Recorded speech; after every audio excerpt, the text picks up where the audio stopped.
Hello, everybody. How are we doing? Excellent, excellent. So, my name is David Ziebler. I'm the Director of Organization and Employee Development for the School of Medicine here in Springfield. Thank you so much for being here today, and thank you so much for the opportunity to present to you. My apologies for starting a little bit late. I was a little confused as to how we begin this sort of thing, so that's my fault. That's my apologies. I appreciate your patience, but being that it is only 12:04 that just changed over, I see that some folks were able to join us because of the mistake that I made. So thank you so much for your flexibility. That is a very big part of emotional intelligence, of course, which is why we are here today on this lunch hour. Thank you for giving it up, by the way. I do appreciate that a lot. If you are going to have your lunch with us today, listen, it's okay with me if you keep your camera on. Chewing doesn't affect me or my presenting skills or abilities or anything like that. If you want, turn off your camera, but I do like seeing people's faces. It helps me be present and do a better job, but no pressure. So thank you so much, everybody. Again, for being here. We have the chat up if you have any questions throughout the presentation. Please don't hesitate to utilize that. I will give you my email address here real quickly. It is dziebler@siumed.edu. We are, of course, family according to the SIU system. And you are all free to email me with questions or even requests for us to come down and give a presentation, do a workshop, facilitate, or do whatever it is that you might need in the vein of helping someone or your team reach their full potential, improve employee engagement, satisfaction, et cetera, et cetera. So thank you so much again for letting me speak to you. So today, the first thing that we need to do, of course, is define what emotional intelligence is. Can I get a brave person to kind of tell me what they think it is or what their idea is of what emotional intelligence might be or what the meaning of it is? What do you think? I'll go. Okay. I think it's the ability or the sense of people's feelings, people's emotions, people's reaction at a level that you can react to it and address their concerns in an appropriate way, in a way that is appropriate to the emotional vibe they're putting off. Yeah, that was really well said. Who is this? The Linda Hubbs up here right here.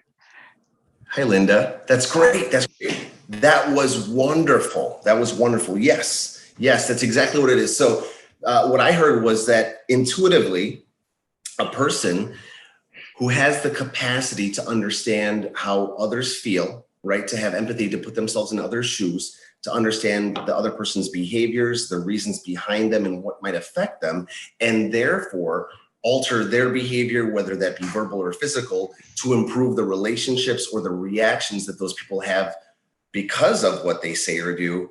That is the ability to be emotionally intelligent. That is the act of being emotionally intelligent.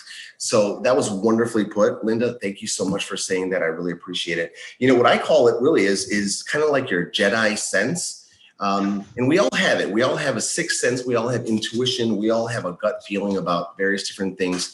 This is the foundation for what emotional intelligence is. And for me, it is one of the most important, powerful skills that someone can develop in their personal and their professional career. And the reason for that is because emotional intelligence affects us, our relationships, how we lead, how we're seen, our reputation, how people get along with us, whether or not they like to be around us or work with us or call upon us when we might be needed. So as you can see, based on that, it literally can determine or decide how far you go in life, how well your relationships are, and really how mutually satisfying your experiences can be, whether, again, that be in work, in your professional life, or at home in your personal life. So have we ever met anybody that we can, according to these definitions, was a person that had a very low emotional intelligence. Give me just like a little click of a reaction or a yes in the chat. Let me see somebody. How many people have met someone that they just know based on this definition in this discussion so far had a low emotional intelligence? Absolutely. Yes. Yes. One of the things that I have seen for people who lack emotional intelligence, and this is obvious, is a lack of self-awareness, right? They might be very bright. They might have the education. They might have the experience, the credentials, all of the ABCs, right, on their curriculum vitae.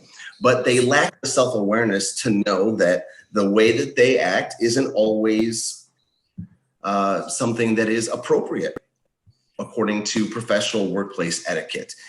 They lack the self-awareness to know that they rub the people that are around them the wrong way. They lack the self-awareness to understand that there is a nice way to say things, right? There is a emotionally intelligent way of saying things or getting things done or treating the people that work with them or for them. And it has been said that IQ, workplace experience, education, credentials will get you the job, but it is emotional intelligence that will get you the promotion, that will get you the next job, right? That will help you keep that job. And if you're looking to grow, if you're looking to develop, if you're looking to improve your relationships, if you're looking to become the best version of yourself, right? We have to hone these skills, because what got us the job, what got us here, won't always get us to the next level, to the next job, or to over there. So it's paramount that we focus on this. Now, think of that person that you thought of when I asked you, have you ever met someone that wasn't emotionally intelligent, that had a low EQ?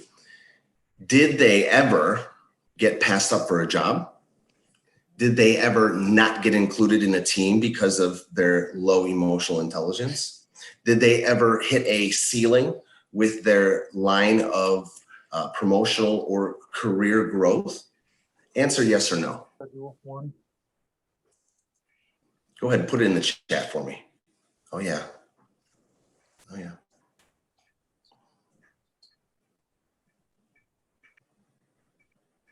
So I see a lot of yeses. Let's see. Patricia, you put didn't seem like it. What does that mean? That colleague I worked with for a little while, I don't think it affected her staying in her job. I don't think it kept her from getting a different job. She just didn't seem to have a filter between what she thought and what she said. And to me, that's a little emotional intelligence. Yeah, no, it absolutely is. We're going to talk about that in a second. So what's often visible to us is something that obviously we take into account, we look at. It's part of the formula that we have in our minds for a person. However, what's not visible to us is the effect that low emotional intelligence will have in a person's personal life. So, for example, you gave that there was no filter in a person's brain, right, in a workplace setting. I'd like to think that we are, for better or for worse, the best versions of ourselves at work, right? Because we've got people that we need to work with. Let's face it, we don't want to get in trouble with human resources. We've got bills to pay. We don't want to get fired. We don't want to get in trouble. We're maybe seeking tenure. We're looking for people to help us. So we want to be our best selves. So if this particular person was still able to move up in the professional setting, it might be that her skill set was so unique that maybe she was still able to move forward and in turn is an outlier. However, if she was acting like that at work, or he was acting like that at work, how are they acting at home when the mask is off, right? So we got to ask ourselves, just because a person doesn't act a certain way at work, are they acting that way at home? And what we really want to do is take this idea of emotional intelligence and apply it everywhere. And I often say this: if you can apply the concepts that I teach at home, right, with your loved ones, where, let's face it, we don't have our masks on. We are super emotional. We're super comfortable. You can absolutely do this at home. And like I said, vice versa, if you're not able to do this at work, you're definitely not able to do this at home. So practice the things that I teach you today at work as much as you possibly can, and be careful practicing at home, okay? So let's talk about 3 different subscales of emotional intelligence, 3 different areas of emotional intelligence that I believe will help someone improve their interpersonal communication skills. And what I call these is the big 3. I believe it was the last person who spoke up who brought up a lack of a filter. In emotional intelligence speak, this is called assertiveness. Now, in the street, a person who is assertive is a person that will tell you like it is and give you their opinion and let you know what has to be said, or something that may be a blind spot to you, but just is very direct with it, right? No couth, no polish. I just listened to this guy talk. Paul McDivitt was here about a half hour ago. I had a feeling he was. I heard the doorbell ring and I thought, who's that? And I stood up and I kind of looked out that window. And then they stood Someone there needs to and- mute Hello? themselves. Hello, everybody please mute. Everybody the please. shirt. The guy talking can hear you. Hello. I'm sorry, please mute. We can hear you. To the end of the sidewalk, this sidewalk from our house. And there was no- Hello, Miss Burke. So- Can you please mute? Ms. Burke, can you please mute? Oh, please. mute. Yes, Hey, sorry. ma'am. No worries. Awesome. I didn't know I was even muted. You're okay. You're okay. We're having fun. It's okay. Emotional Let's see if I can stability is find all it. okay. So it should be in the bottom left corner. You should see mute with a little microphone. I think we're good. I think you got it. All right. Thank you, everybody. So assertiveness, right? I think that's where we left off. So my mother, God rest her soul, was a very assertive person according to the definition that most people understand it as. But the problem is that because she told it like it was, told you what you needed to hear, wasn't afraid to speak up or push her opinions or beliefs onto others, there were a lot of family functions, birthdays, holidays, etc., where some of my family members cried, right? Or got offended or upset. And what did it sound like? You know, my mother would walk up to one of my cousins, one of my female cousins, and say, Erica, you know, no one's going to tell you this, but I'm going to tell you this because that's who I am. Nobody likes your boyfriend, and we're really hoping you don't marry him. What? You can't say that. You really can't. I mean, that's not the right way to approach it, right? So what is, oh, we're having some feedback again. I'm sorry. Please mute everybody.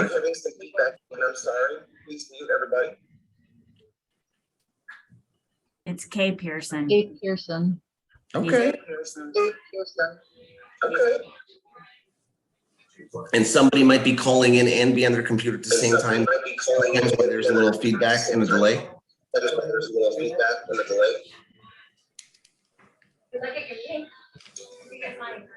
Do you not have the ability to mute people as the organizer? I do not. I am a guest, it appears.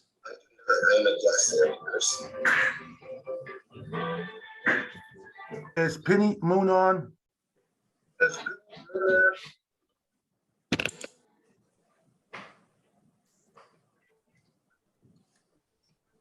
She's looking how to do that. Okay. Okay.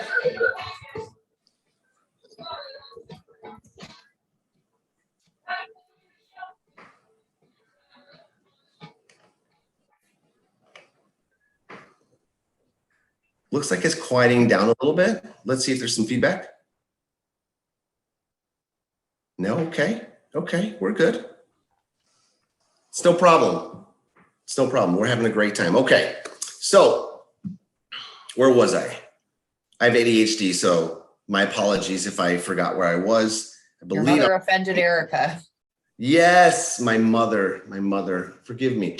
So yes, so she would consistently offend family members. I remember one specific Thanksgiving, my aunt, who married into the family, and my side of the family, well, my mom's side of the family happens to be Mexican, right? I'm of Mexican descent and also German. And the Mexican side of the family got together for Thanksgiving, and my aunt happened to be from Macomb, Illinois, has an Irish and English background, so she's white and Caucasian, and she was, doing her best to show the family that she was wanting to adopt the culture and do her best to assimilate, right? And one of the things in Mexican culture is that it's very, very, very old school, traditional to a fault. And it was always my mother's job to take care of my three uncles and aunts. And one was Uncle David, right? And that was like her son. That was her little son. I'm actually named after him. And my aunt from Macomb married Uncle David, right? So it was a very big deal. And my mother was very, very hard on her. And I remember that my Aunt Jackie made some salsa verde, some green salsa, right? Delicious and spicy. You use green tomatillos and cilantro and onion and garlic and jalapenos, of course, serranos, if you really want to take it up a notch. I'm not going to give you the recipe because it's a family secret, but that's pretty much it. You can figure it out from there. And my mother tasted it. She was very, very critical in that moment and said, you know what? She looked Aunt Jackie right in the eyes and said, you know what's wrong with this? No love. No love was put into this. And she walked right out of the kitchen. My aunt, she's crying. I mean, it was a scene. It was terrible. So assertiveness isn't always about just speaking up and saying what you need to say and setting a boundary. It's about being able to state an opinion or a belief without being offensive or destructive to a relationship that you have. And if people are working on being assertive, it again isn't just the act of being able to speak up, which is hard enough. It's about being able to speak up often enough that when you say something, you can choose your words appropriately. And we're going back to the definition here that allows you to state that opinion without being offensive or destructive to the relationship, and that allows the other person to understand you, see you in a positive light, see you as the helper and the collaborator that you want to be. Now, the big three includes, for communication and interpersonal relationships, assertiveness, emotional awareness, and emotional expression. So let's talk about emotional awareness first. Emotional awareness, again, is exactly what it sounds, right? Being aware of the emotions that you're having. Now, for some, it might be very easy, to be aware of what you're feeling, but for many, it's not, right? So my advice to you, based on research and science and my experience, is that what we need to be able to do is sit and reflect on what happens when we experience emotions according to each one. So take the most common ones: anger, fear, love, anxiety, or /worry, right? So we must sit and reflect and say, okay, well, what happens when I get angry in conversations? And let's get even more specific. When do I get angry? Well, I get angry when I'm questioned, right? When someone I feel attacks my intelligence or my intentions, that angers me. Okay, what happens when I get angry, right? Let's think. How do I feel? What does my body do? Well, if I think and I ask myself this question, I notice that I begin to clench my teeth, or my heart rate and or breath increases in rate. I begin to curl my toes, or I sit up a little bit and move forward. This self-awareness of what happens when you get angry allows you to become more lucid in the moment and then name the emotion that you're having. But you've got to do the work first. Right? So we have to reflect. When we ask ourselves the questions, again, what makes me angry? What happens when I get angry? And how do I want to act? Right? What is emotionally intelligent in my action when I get angry? You begin to master, right, the art of communicating, of interacting, of being seen the way that you want to be seen, and of leveling up your emotional intelligence. So if someone is, in the example that I gave, attacking my intentions, attacking my intelligence, my experience, my expertise, that is, and this is a real life example, that is going to upset me because what I see and what I hear and what I feel is a lack of respect. Okay. So when that lack of respect gets communicated to me, even if it's unintentional, I begin to, me personally, I begin to have a feeling of tenseness rising up from my tummy to my chest. My shoulders get a little tense. I begin to kind of flex muscles, and I feel, it's very hard to explain, but I feel that there's a pressure in my head or around me. And when I feel this, this is my trigger. This is my warning to say to myself, all right, Dave, you are getting activated. You are getting triggered. You are becoming angry. The respect or lack of respect that someone is extending to you may be unintentional. So it's very important that you control the next thing that comes out of your mouth, right? That is a superpower. Being able to understand and become emotionally aware of what's happening to you, of why it's happening to you, and of what to do next means that you become in total control of how you behave. And being a person that is beholden to their emotions and unable to control them, and therefore unable to create or control how they respond, right, is oftentimes a death sentence to relationships, careers, workplace environments, cultures, etc. So I step back, I take a breath, because I remember, right, that instead of speaking, I need to breathe. And this is my own personal process that I go through when I feel this anger. And I remember that nobody can make me speak, that through the understanding of how I feel, I now need to manipulate what I say next to get to the root of the matter. So I say something like, and this is emotional expression. So we become aware first of our emotions. Now we appropriately express our emotions while being assertive, right? Being able to state my opinion or belief without being offensive or destructive. So, and it just so happens that Amelia's name is something I'm looking at right now. So Amelia, don't get upset. I'm going to use your name as an example. Amelia, I wanted to let you know that what you just said has made me feel to be disrespected. It has made me feel disrespected. It is irritating to me. You may not have intended to disrespect me or to make me feel angry, but I need to let you know that I am feeling that way, and that one of the things that gets me upset is when people do A, B, and C. So I did not attack Amelia. I did not say, who do you think you are talking to me like that? No, I didn't say, do you know that you're upsetting me and being disrespectful? No, absolutely not. Because I look aggressive. I look confrontational. I look like I am now on the attack to Amelia. So it is important and even paramount to a person's success in life, at work, and in relationships to be able to, again, recognize the emotion you have, understand how you react when you have that emotion, decide if it is negative to create a habit that creates a separate, different, distinct, and more desirable behavior so that you can emotionally express yourself in a more appropriate way and be appropriately assertive by stating that belief, that opinion, or how you have felt. Does that make sense, everybody? Give me some thumbs up, give me a yes, give me a heck yeah. Try not to swear. Awesome. Let's go to the audience real fast, because in my opinion, being able, right, to reflect, discover the answers to your questions and to the questions that are related to who you are, what triggers you, and how you want to act.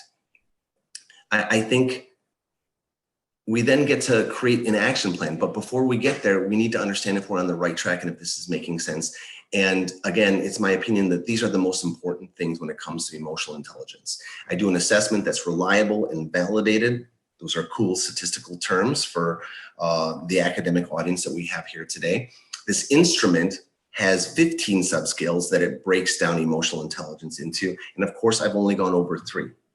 There are more like stress tolerance, which is huge, right? If you're going to be able to control yourself. Impulses, which again, self-explanatory, impulse control. Then we have, I'm going blank here. Self-regard, optimism, self-actualization, interpersonal relationships, reality testing, et cetera, et cetera. So you can see that it goes deep, and I'm going to need more than an hour to cover it, but I've covered the 3 top ones, again, because I call them the big 3 when it comes to interpersonal communication skills. They're going to help you, if you become aware of them, again, better your relationships, better your life. So what we're going to do now is, again, ask you for some reactions to what I've covered, some questions if you have them, and really just some reflections that you might have had when I was speaking or in reaction to what I've already said. So please go ahead and let's hear from the audience.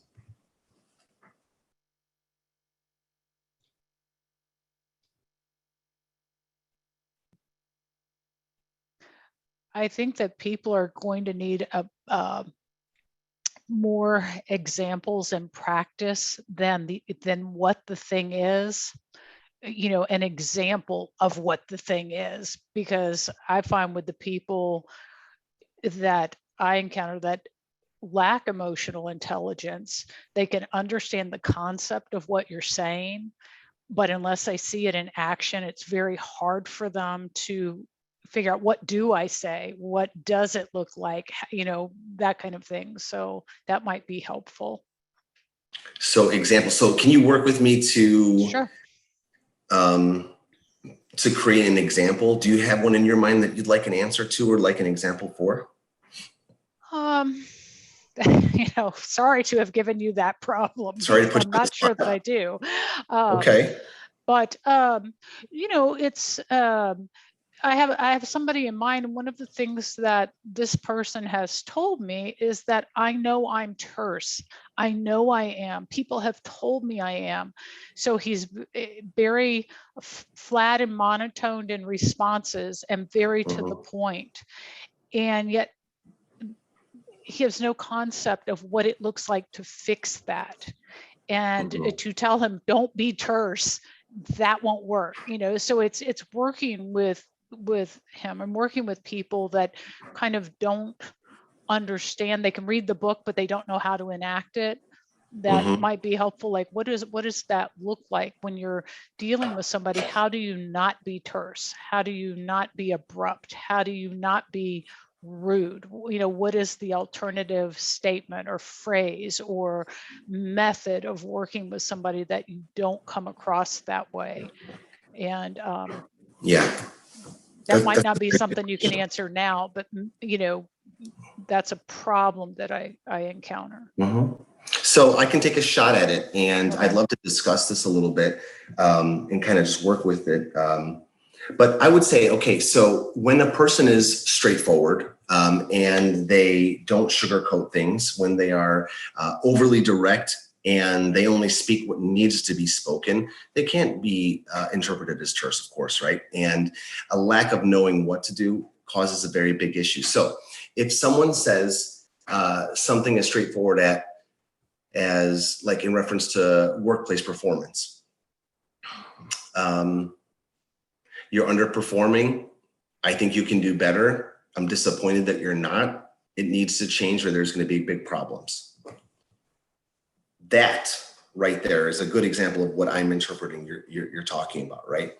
So what we need to do is we need to apply one of the big 5 personality traits that exist, which is conscientiousness, which is really what emotional intelligence is based off of. How conscientious can you be? How empathetic can you be? Which means how can I understand how best or how good am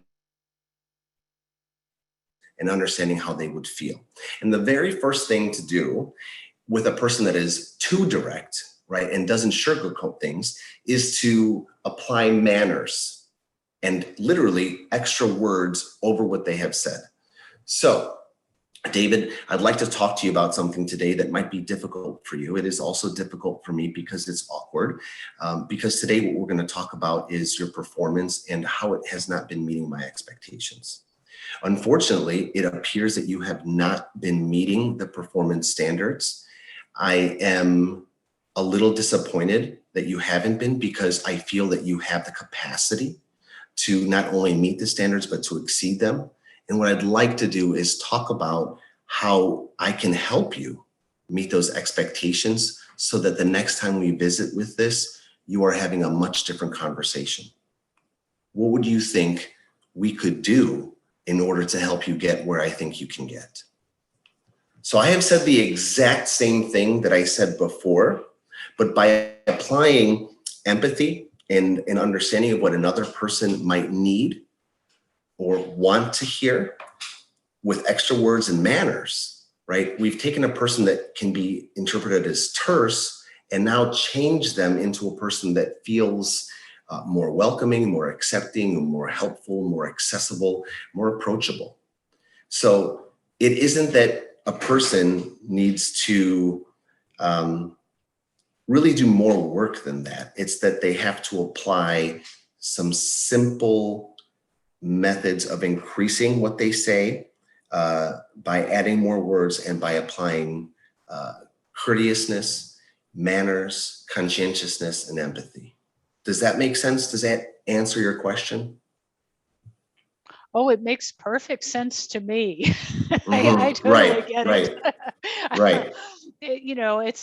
It's I think very hard for people who struggle with this to Yep. understand what you're trying to even explain, because it's not firsthand, something that's familiar, or that's their first skill. So it's very Mhm. hard for them. And Absolutely.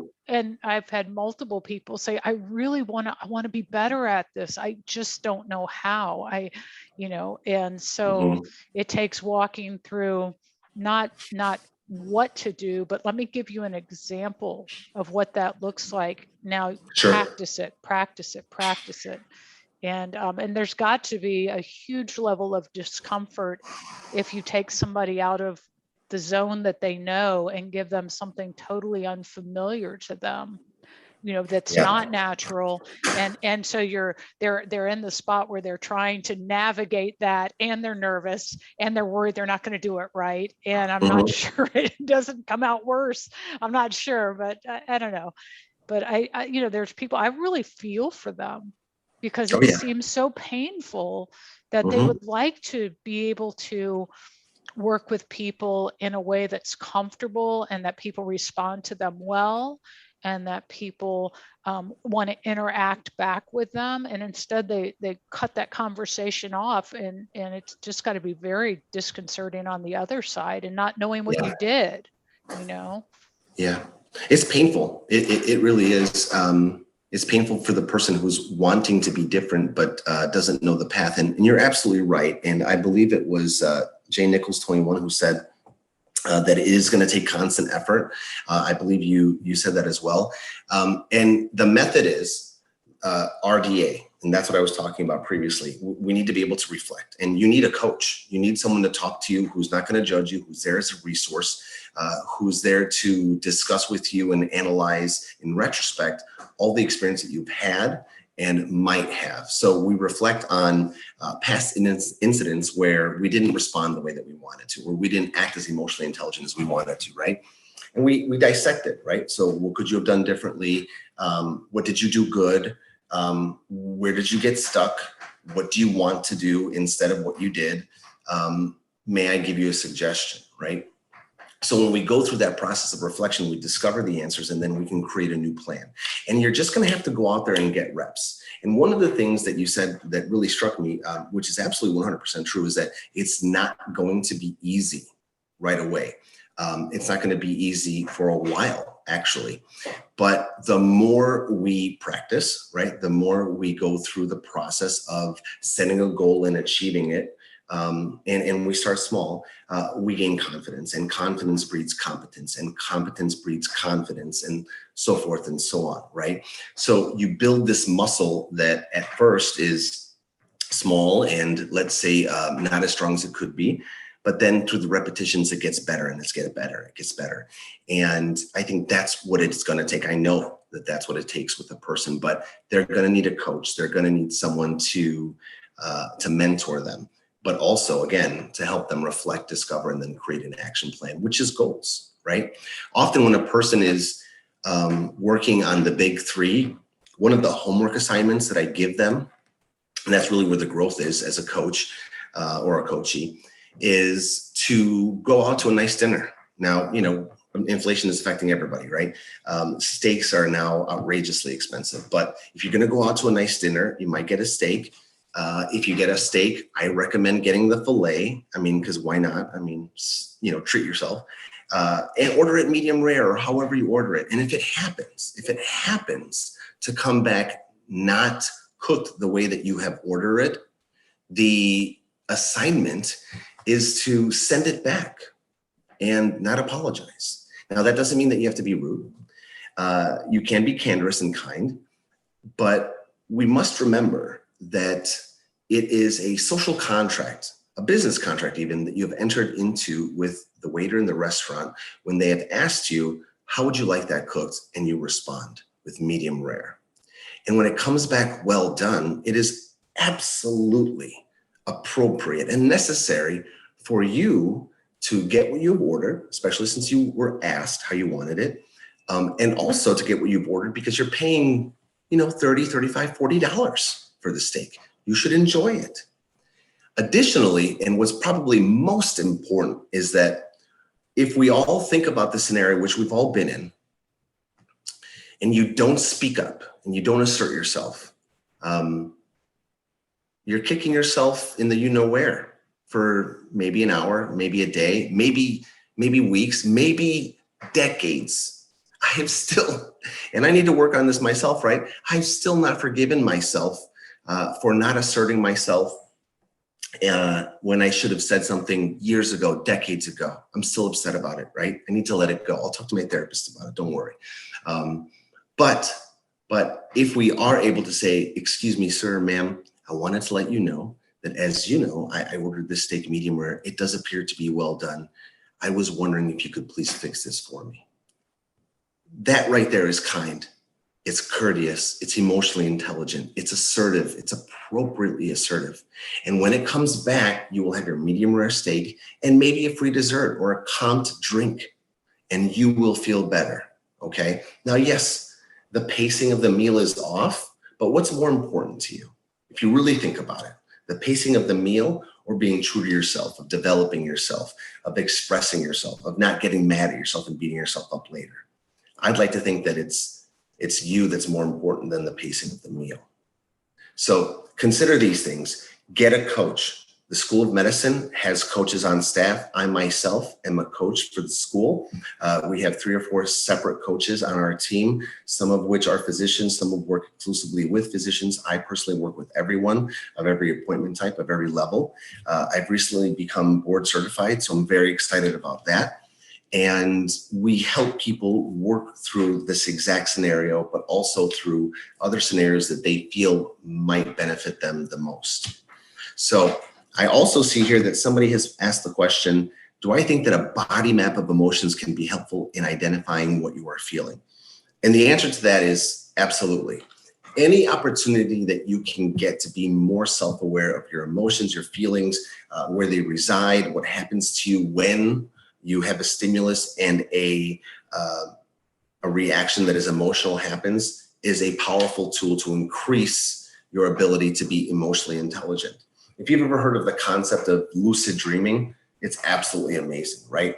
So lucid dreaming, if you don't know what it is the ability for a person to sleep, to dream, and then while they're dreaming, realize that they are, and then control what happens. It's absolutely amazing. It's a wonderful thing. I have only done it a few times in my life. But one of the things that helps people become more lucid in their dreams, right, and wake up, yet still be in this world that they can control, is to, while they're awake, get in the habit of flipping on and off a light switch. And when you flick the light switch on and off, you say to yourself, I'm awake. When you look at a digital clock or you read, you look at that digital clock or that book and you say, I'm reading this, I'm awake. And you do this all the time, right? Because when you're dreaming, it is very difficult for you to read text, especially if it's digital, and or lights tend to not work, even if you're flipping them on and off. If you have the habit of, in the waking world, flipping the light switch on and off and saying, I'm awake, when you are dreaming and you do that, because again, habits in the real world transfer to the dreaming world, you'll say, holy cow, here we are. I'm flipping the light switches.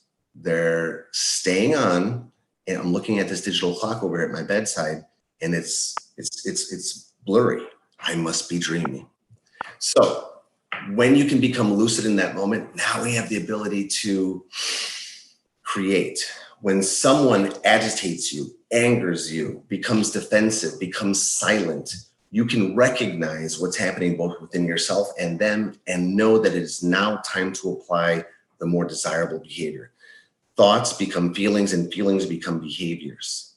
So we have to do the thinking, which is the reflection, right? We have to understand and become aware of what's going on with our feelings. That's the discovery. And then we change our behaviors.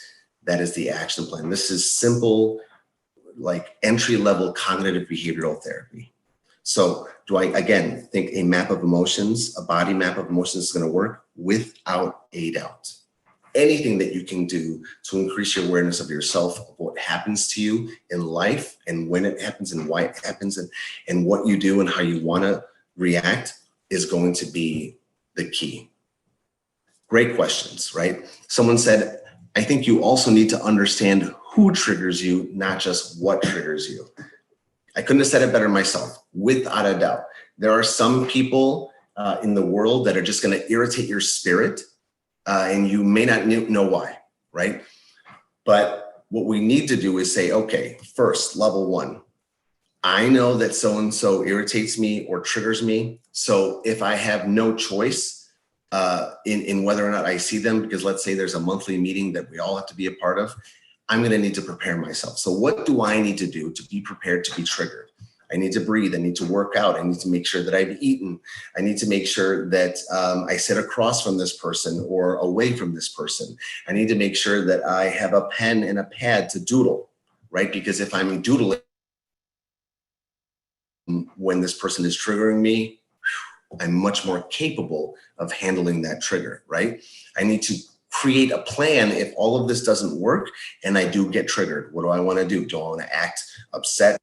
Down? No, I want to be able to express myself. So when I'm triggered, I'm going to get up real fast, excuse myself to go to the bathroom, quote unquote. I'm going to go outside. I'm going to breathe. I'm going to take a minute. I'm going to talk about to myself how I want to behave, how I want to be seen, how I want to be interpreted. And I'm going to get back in there, right? Because again, nobody can make you speak or nobody can make you act. Only you can. So we have to sometimes remove ourselves before we get to a place where we can stay when we are triggered and act differently. And honestly, folks, if you can master your own level of emotional intelligence, and it is a journey, your life will be so much better, so much better.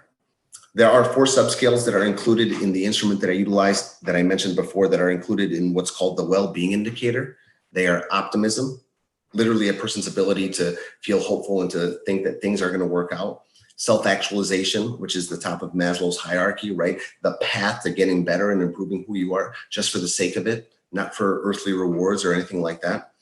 Interpersonal relationships, which is the ability for a person to recognize that as they get, they should give. And really the key is to give without thinking about what they're going to get, right?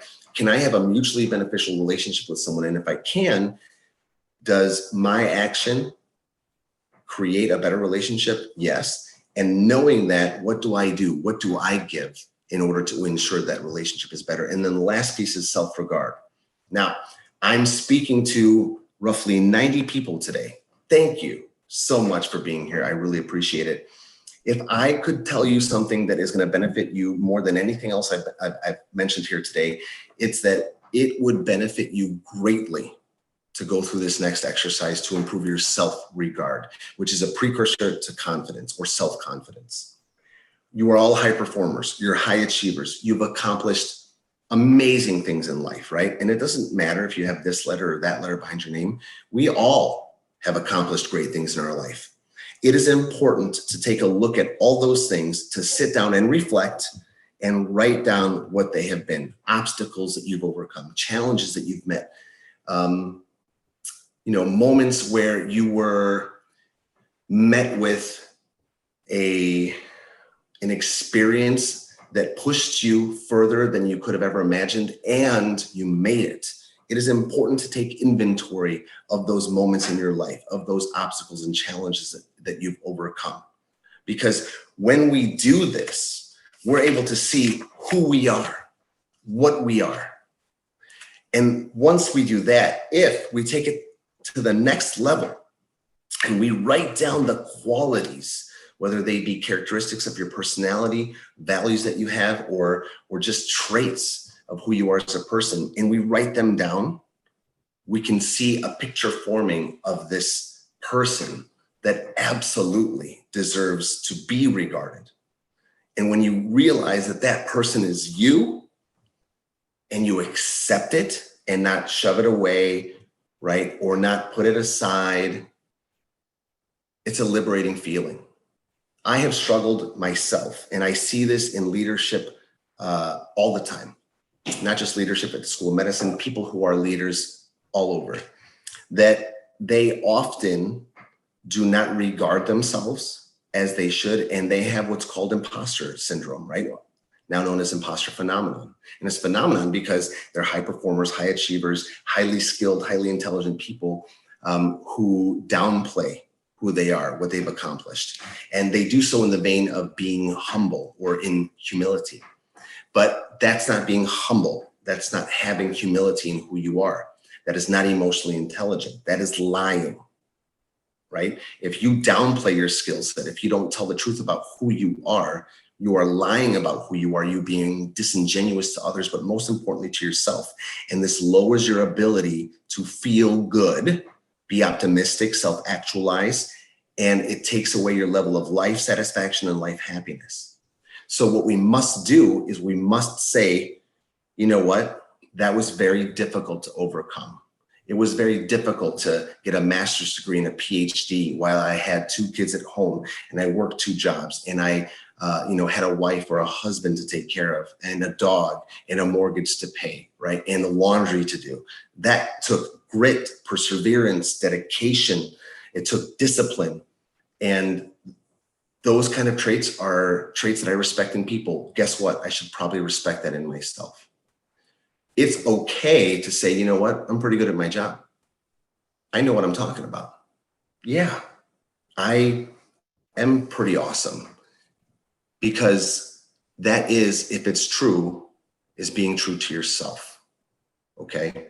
It is important to understand that if you downplay who you are to people, and again, to yourself, then not only are you lying, but you're reducing all of those wonderful things that I mentioned. And the example that I give is, if I'm a 3-star Michelin chef and I trained in France at the Cordon Bleu and cooked at a 3-star restaurant for 13 years, and I'm retired and you come over to my house and I make for you a first course, or an amuse-bouche, which is, I don't know if I said it right, which is a little bit of food that tells me if you like it and what you like, what to cook and prepare the next few courses. And you say to me, this is unbelievably talented. If I say, it's okay, I'm okay. Dude, you're a liar. Like that, excuse my language, it sucks that you just did that. It is absolutely appropriate and okay to say, thank you so much. I really appreciate you saying that. I take cooking very seriously, and I'm glad that you like it. Well, how did you get so good? Well, I happened to study in France and, was a 3-star chef in France for about 13 years. So I don't do it anymore. So it's, very, very awesome and happy for me that you like it because I haven't lost it.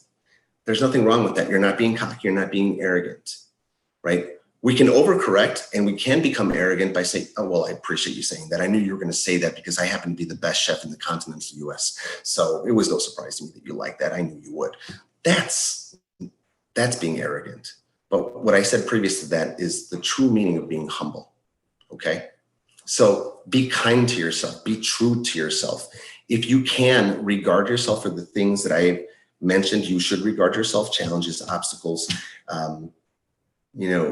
turbulent times that you've survived and you've overcome. And again, you write down the qualities of a person that it takes to beat those challenges that you've had. My goodness, you look at it and you say, this is me. Wow.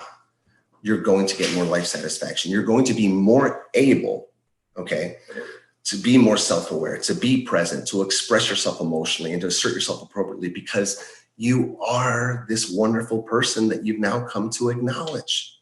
You are this amazing person that can do amazing things and can assert themselves appropriately, that can express themselves appropriately, can do more than they did before by adding words and being courteous and being conscientious and working with people to collaborate.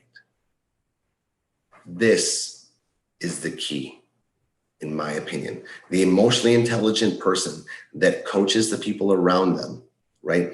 That reflects, discovers, and applies what they have learned on a consistent basis will be the person that people come to have on their team, that will have great relationships, that will end up going to sleep on a regular basis every night, feeling grateful and happy. And really, that's what it's all about, right? I got excited. I'm sorry. I love being able to do this. And for me, it is fulfilling my life's purpose. So let's talk. Let's have some questions, please. I have a question. I was wondering if there's anything to be done about, like, this is all from the perspective of us working on ourselves. Is there anything to be done about other people who maybe are not, haven't realized that they have this problem or aren't taking that seriously or are not listening to the feedback that they're getting about the fact that they may be one of those people with low emotional intelligence? Mm-hmm. And they're off-putting their colleagues or whoever else? Yeah. So always work on yourself first, because that's what we can control, right? We can't control others. We can't help others unless they want to be helped. So there is, I'm a very visual person. So check this out, okay? Known, unknown, willing, unwilling. All right, just my handwriting is terrible, right? So there's this quadrant of coachability, right? And on the, forgive me if I get this wrong, right? But on the x-axis, known and unknown, right?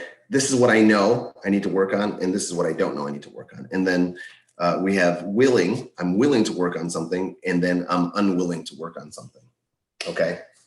The worst place for a person to be when they are lacking emotional intelligence is the known and unwilling quadrants, all right? Because I know what I need to work on and I don't care. Who I am is who I am. You're gonna have to deal with it, right? The best quadrant is the known and willing quadrant, right? Because I know what I need to work on. Thank you for bringing it to me, and I'm willing to work on it. Can you help me, or what can you tell me that I can do to help myself and to improve? So when you approach someone, and this is what you're going to have to do, right? Because in life, my opinion, if we see problems and we have complaints and we don't like the things that we see, we must take action, right? And we must come up with a potential solution to that problem. We must address the person that has the issue, especially if they're on our team. If you are doing the work and you're reflecting, discovering, and applying the knowledge that we've gone over today, and you work those big three: emotional awareness, right? Making sure that you understand what your triggers are and how it might trigger you to talk to this person.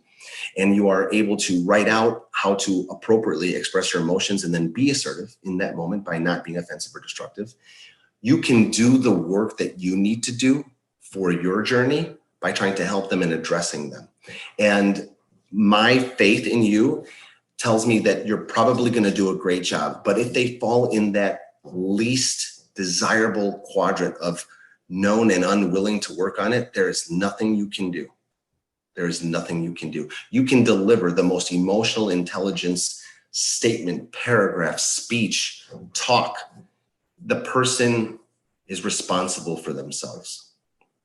So what I would recommend is that you do the work, you prepare a conversation with yourself, write it down, write down the purpose of what you want to speak on, write down the intent, which is to help the person, make your points available, imagine what the person might say by having counterpoints to what you say and create counters to those counters so that you create neural pathways of speech so that you can pivot if necessary, but they're there. And then again, look to reflect on what could trigger you, of how you want to show up, of what you want to say, discover, and then create that plan to move forward. If you leave it all on the table and you address them, and again, your intent is stated clearly that you are there to help them, that you see that, you know, there are certain behaviors that are holding them back, that are creating a negative reputation for themselves that they may not want, and they still don't buy in, leave it alone. Leave it alone, right? You have done your due diligence. You've tried to help.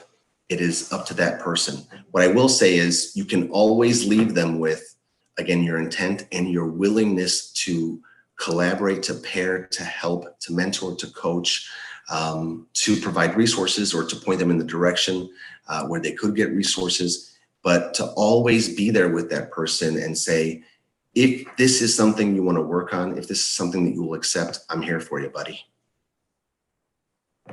Does that make sense?